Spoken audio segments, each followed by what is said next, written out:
Audio Jungle.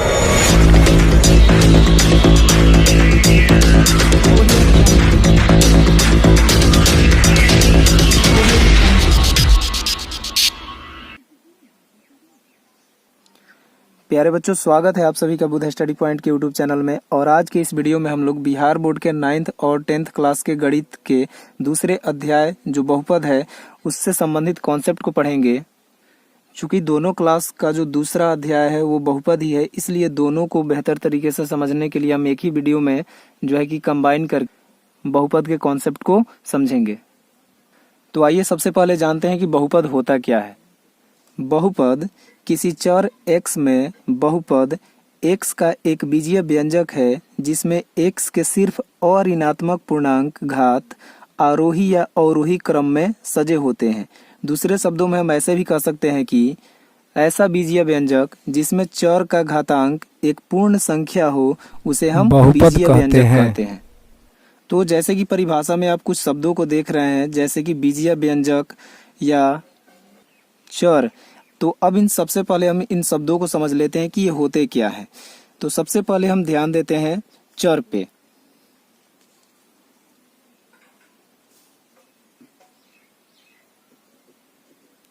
चर, इसको हम इंग्लिश में वेरिएबल कहते हैं। तो आपने x, y, z जो पूर्व के कक्षाओं में भी देखा है मैथ के प्रश्नों में, तो ये x, y, z जो होते हैं हमारे चर होते हैं और ये किसी भी मान को धारण करने के योग्य होते हैं, यानी कि इनके जगह पे हम किसी भी वैल्यू को पुट कर सकते हैं। अब हम बात करते हैं अचर की।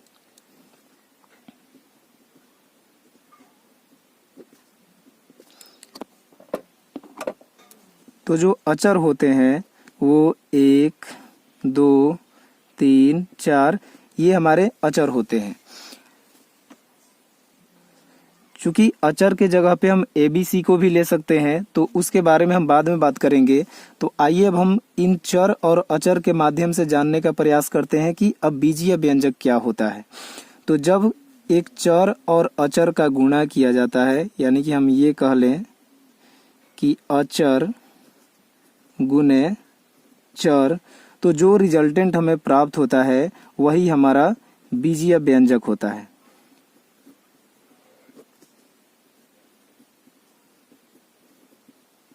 यानी कि एक चर और अचर का जो गुणनफल होता है या उससे जिस प्रकार की राशि हमारे सामने आती है वो क्या होता है, एक बीजीय व्यंजक होता है। अब जैसे ये हमारे अचर हैं और ये चर हैं, तो अगर हम गुना कर लें 3 में x से, 3 जो कि एक अचर है, तो 3 गुने अगर x लिख दें तो ये हो जाएगा 3x। और यहाँ पे 3 हमारा अचर है और x चर है, और इन दोनों का गुणनफल जो क्या है, एक बीजीय व्यंजक बन गया है। तो परिभाषा में हमने पढ़ा कि वैसे बीजीय व्यंजक जिनमें चर का घातांक एक पूर्ण संख्या हो, तो इसमें जो चर है उसके अब घात को देखेंगे यानी पावर को देखेंगे। तो यहाँ पे 3x लिखा गया है, x का पावर क्या है, 1 है। अब थोड़ा सा विचार कर लेते हैं पूर्ण संख्याओं पे। तो पूर्ण संख्याओं के बारे में आप जानते हैं कि 0 से लेकर के अनंत तक होती है। तो अगर चर राशि का घातांक जो है 0 से लेकर के अनंत तक की किसी भी एक संख्या अगर को यहाँ पे दिया गया हो घात के रूप में, तो हम कहेंगे कि यहाँ चर का घात एक पूर्ण संख्या है और साथ ही एक बीजीय व्यंजक है। तो इस आधार पे परिभाषिक तौर पे यह हमारा एक बहुपद भी हो जाता है। जी हाँ, 3x ये हमारा क्या है, एक बहुपद भी है। वैसे ही अगर हम यहाँ पे लिख दें 2x² प्लस 5 और पूछे कि ये एक बहुपद है कि नहीं, तो इसमें हम सबसे पहले देखेंगे कि जो हमारा चर है उसका घातांक पूर्ण संख्या है या नहीं है। तो आप यहाँ पे देख रहे हैं कि 2x² में x का घात 2 है और 2 हमारा क्या है, एक पूर्ण संख्या है।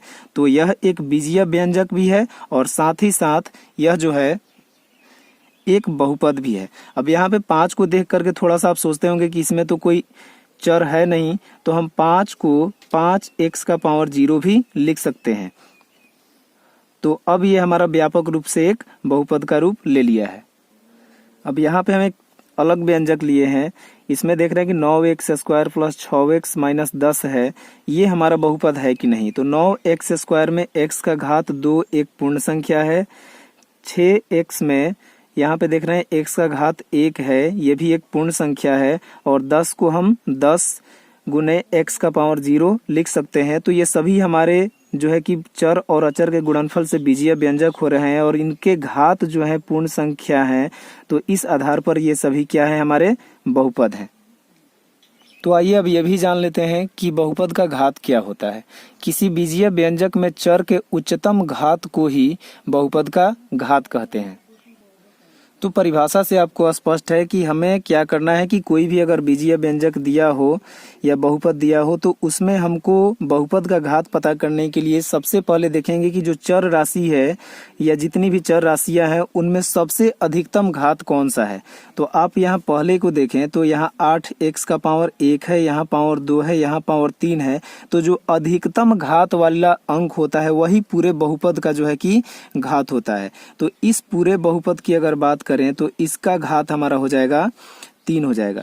इस बहुपद का घात 3 हो जाएगा क्योंकि यहाँ पे जो चर है उसका घातांक 3 सबसे अधिक है। वैसे ही अगर इस बहुपद की बात करें 6x power 4 plus 3x minus 9, तो यहाँ x का पावर 1 है और यहाँ पे 4 है, दोनों में अधिक 4 है। तो पूरे बहुपद का जो घात हो जाएगा वो 4 हो जाएगा। इस पूरे बहुपद का घात हो जाएगा 4। अब आइए जान लें ये भी कि अगर इस प्रकार से कोई भी अंक लिख दिया गया हो या कोई संख्या लिखा हो और उसके बारे में पूछा जाए कि ये कोई बहुपद है कि नहीं है, तो हम इसको इस प्रकार से लिख सकते हैं कि 8x का पावर 0। तो जहाँ पे चर का घात जो है 0 हो जाता है उसको हम शून्य बहुपद या अचर बहुपद कहते हैं। तो अगर कहीं पे कोई अंक भी लिखा हो, 8 ही क्यों, कोई भी अंक जैसे 6 हो, 5 हो, 4 हो, कोई भी अंक हो, तो ऐसे अंकों वाले बहुपद को हम अचर बहुपद कहते हैं, अचर बहुपद कहते हैं। तो आइए अब ये जान लेते हैं कि किसी बीजीय व्यंजक को बहुपद होने के लिए किन शर्तों से जो है कि गुजरनी पड़ती है। तो इसमें 2 नोट करने वाली बातें हैं। बहुपद होने के लिए जरूरी है कि चर का घात ऋणात्मक या भिन्न न हो। जैसे अगर हम यहाँ पे लिख दें कि x माइनस 1/x, तो इसको जब आगे कीजिएगा तो इसको हम क्या लिख सकते हैं कि x माइनस, अब इस x को जब ऊपर लेके जाइएगा तो यहाँ तो इसका पावर 1 है लेकिन ये बट्टा में है, तो जब इसको ऊपर लेके जाएंगे तो x का पावर हो जाएगा -1। अब -1 तो एक पूर्ण संख्या होती नहीं है, तो यहाँ पे जब चर का घात पूर्ण संख्या नहीं है तो क्या है, ये हमारा बहुपद नहीं है। दूसरा कह रहा है कि भिन्न भी नहीं होना चाहिए। अगर हम यहाँ पे लिख दें 4x का पावर 3/6 यानी 4x का पावर 3/6 है, तो यहाँ पे ये जो पावर है भिन्न है, 3/6 भिन्न है, तो ये भी हमारा बहुपद नहीं है। ये दोनों जो उदाहरण लिखे गए हैं दोनों में से कोई हमारा बहुपद नहीं है। ये बहुपद तब होते जब इनमें चर का घात जो है एक तो भिन्न नहीं होता और दूसरा की पूर्ण संख्या होता, और साथ ही जो घात है वो ऋणात्मक नहीं होता। तो यहाँ पे तो ऋणात्मक घात है और यहाँ पे भिन्न है, इसलिए दोनों क्या है, बहुपद नहीं है। दूसरा नोट करने वाला बात है कि एक अचर पूर्णांक भी एक बहुपद होता है। अगर हम मान लें कि जैसे ऊपर भी अभी समझाए थे 8 लिख करके, तो यहाँ पे अगर हम फिर से लिख दें कि अगर 10 लिख दें तो 10 तो एक अचर पूर्णांक है, लेकिन इसको हम बहुपद कह सकते हैं या नहीं, तो हम 10 को जो है कि 10x का पावर 0 लिख सकते हैं। तो ये भी क्या हो गया, हमारा एक बहुपद हो गया। और कैसा बहुपद है, यह एक अचर बहुपद है। प्यारे बच्चों, आइए अब ये जानते हैं कि बहुपद कितने प्रकार के होते हैं। तो बहुपद को हम 2 आधार पे अलग अलग वर्गों में बांटते हैं। एक तो घात के आधार पर और दूसरा उनके पदों की संख्या के आधार पर। तो हमने घात को समझ लिया है, अब आइए थोड़ा सा ये समझ लेते हैं कि बहुपद के पद क्या होते हैं। तो ये जितने भी उदाहरण आपको दिखाए गए थे यहाँ पे, जैसे 6x पावर 4, 3x पावर 1 -9, ये जो भी आपको दिख रहे हैं यही तो बहुपद के पद हैं। यानी कि इस बहुपद की अगर बात करें तो 1, 2, 3 इसमें 3 पद हैं। यहाँ इस बहुपद की बात करें तो 1, 2, 3, 4, यहाँ इस बहुपद के 4 पद हैं। तो यही सब क्या है, इसके यानी कि बहुपद के पद हैं। तो आइए अब बहुपद के प्रकार को, जो कि 2 तरीके से अलग अलग बांटा गया है, घात के आधार पर और पदों की संख्या के आधार पर, तो हम इसको और बेहतर तरीके से समझने के लिए सबसे पहले हम कुछ उदाहरण लिख लेते हैं। जैसे यहाँ पे हमने लिख लिया 6x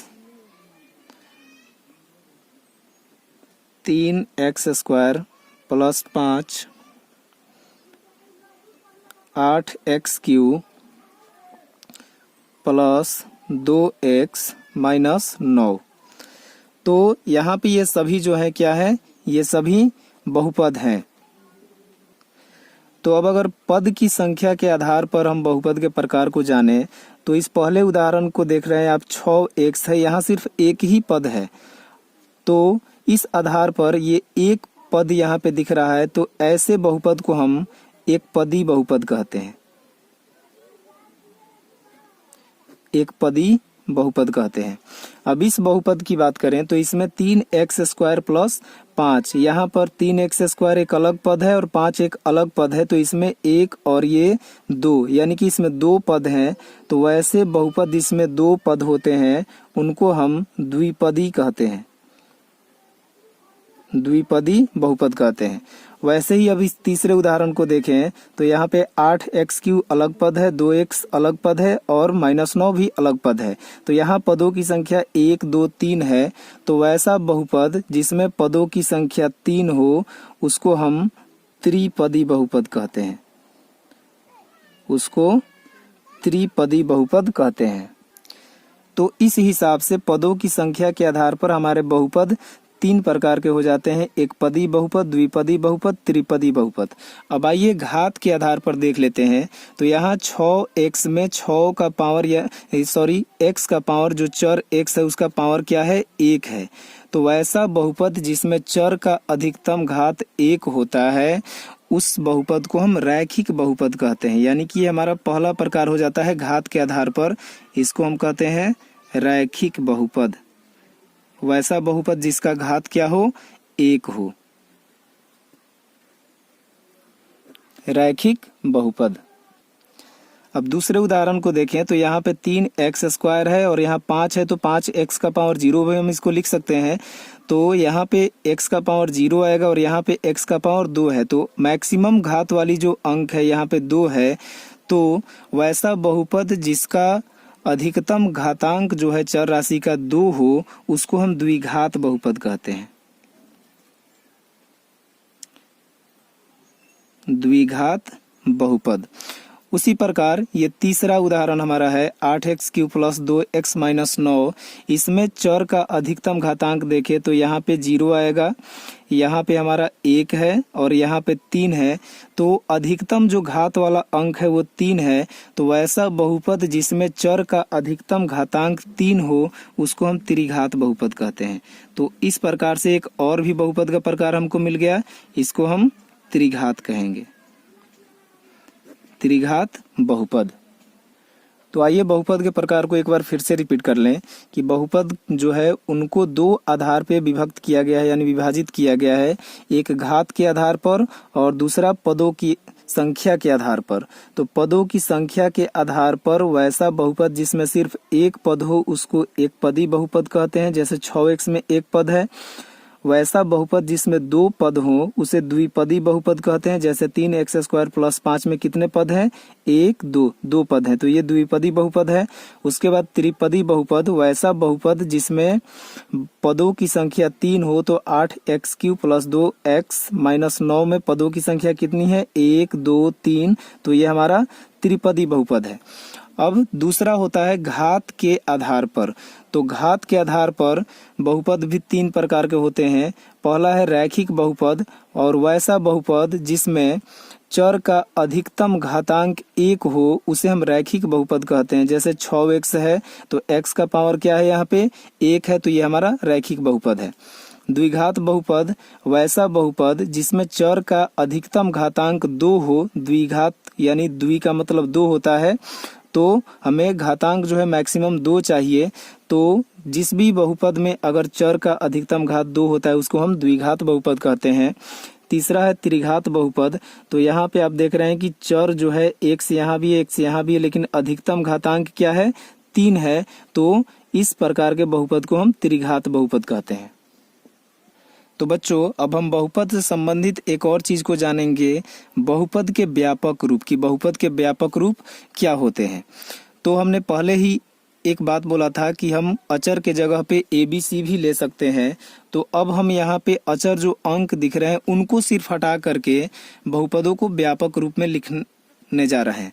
तो जो हमारा रैखिक बहुपद होता है वह इस प्रकार का होता है, AX प्लस B के रूप का होता है। कौन? रैखिक बहुपद। AX प्लस B जो है इसका व्यापक रूप होता है। वैसे ही द्विघात बहुपद की अगर बात करें तो द्विघात बहुपद AX square plus BX plus C के रूप का होता है। उसके बाद त्रिघात बहुपद जो होता है वह AX Q plus BX square plus CX plus D के रूप का होता है। तो प्यारे बच्चों ये है हमारे रैखिक द्विघात और त्रिघात बहुपद के व्यापक रूप जो इस प्रकार है। AX प्लस B रैखिक बहुपद के लिए, AX square plus BX plus C द्विघात बहुपद के लिए, AX Q plus BX square plus CX plus D त्रिघात बहुपद के लिए। अब इन्हीं में हम ABCD जो ये दिख रहे हैं इनके जगह पे हम अंकों को पुट करेंगे तो वे अंक हमारे अचर के जगह पे आ जाएंगे और चरों से गुणा करके वो फिर से हमारा बहुपद हो जाएंगे। तो यहाँ पर हमने जो भी बहुपद लिखा है इसी को व्यापक रूप से हमने यहाँ पे रैखिक द्विघात और त्रिघात के लिए ये एक अलग रूप लिखा है। और आप ये जो व्यापक रूप हैं इनको बेहतर तरीके से याद कर लेंगे क्योंकि अधिकांश जो क्वेश्चंस आपको हल करने के लिए मिलेंगे व्यापक रूप के अनुसार ही आप हल कर पाएंगे। आइए व्यापक रूप के जो हमारे ये लिखे गए हैं इनको और थोड़ा उदाहरण के साथ में हम समझते हैं। तो AX प्लस B के रूप का अगर कोई उदाहरण लिखना हो तो हम क्या लिख सकते हैं? 5x plus 7। यहाँ 5 और 7 के जगह पे कुछ भी आ सकते हैं। वैसे ही अगर AX square plus BX plus C के लिए उदाहरण लिखना हो तो हम इस प्रकार का भी लिख सकते हैं कि 9x square minus 4x plus 2। अब यहाँ पे चिन्ह जो है फॉर्मूला में तो प्लस है, फॉर्मूला के अनुसार ही हम चलेंगे इस व्यापक रूप के अनुसार। लेकिन जो आपके प्रश्न मिलेंगे, जो क्वेश्चन मिलेंगे उनमें चिन्ह जो है माइनस प्लस हो सकता है। तो चलिए हम इसको प्लस ही ले लेते हैं। अब त्रिघात बहुपद के लिए देखें तो AX cube plus BX square plus CX plus D, इसके लिए हम उदाहरण लिख सकते हैं 8x cube plus 3x square plus 9x plus 3। तो बच्चों अब आप यहाँ के और यहाँ के उदाहरणों को देख करके कंफ्यूज मत होना क्योंकि यहाँ पर पदों के संख्या के आधार पर और घात के आधार पर भी हमको दोनों को अलग अलग तरीके से समझाना था और यहाँ सिर्फ हमको व्यापक रूप के लिए उदाहरण लिखना था। तो यहाँ पे आप कंफ्यूज नहीं होंगे। दोनों ये जो लिखे गए हैं, दोनों जगह पे जो उदाहरण लिखे गए हैं ये दोनों बिल्कुल सही है। तो उम्मीद करता हूँ कि यह वीडियो आप सभी को पसंद आया होगा और यदि अभी तक आपने इस चैनल को सब्सक्राइब नहीं किया तो प्लीज़ इस चैनल को सब्सक्राइब करें, बेल आइकन को प्रेस करें, वीडियो को लाइक करें और अपने दोस्तों के साथ, अपने क्लासमेट्स के साथ में इस वीडियो को जरूर शेयर करें। तो प्यारे बच्चों मिलते हैं पुनः अगले वीडियो में, तब तक के लिए नमस्कार, धन्यवाद।